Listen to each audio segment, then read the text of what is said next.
Vas-y, fais un petit résumé un petit peu de ce que sont des OK. constellations Donc familiales. en fait, les constellations, il y a les constellations, qu'on peut voir dans le ciel et les constellations familiales, c'est vraiment de se dire, bah, la plupart du temps quand même, on va se référer à papa, maman, voilà, des problématiques, mais ça peut être par rapport à des blessures. Alors, toutes les blessures qu'on connaît, donc trahison, abandon, humiliation, rejet, injustice.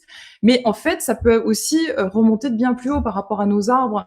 C'est, ben, par exemple, un secret de famille, Ouais. le père qui n'est pas le père, une malédiction par rapport à l'arrière-grand-mère.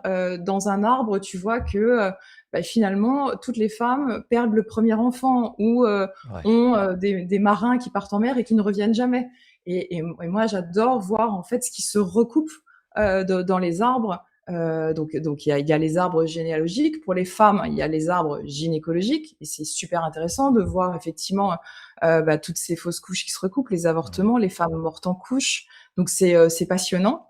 Donc il y a ça. Et puis après, il y a le prénom Mmh. que tes parents te donnent à la naissance. Mmh. Parce que souvent, tu as ton prénom, mais tu as le prénom du grand-père, de l'oncle, de l'arrière-grand-père, machin. Et donc, bah, sans faire exprès, ils te donnent aussi bah, parfois le fardeau. Et c'est aussi d'aller voir ben, ce à quoi ça réfère, quoi.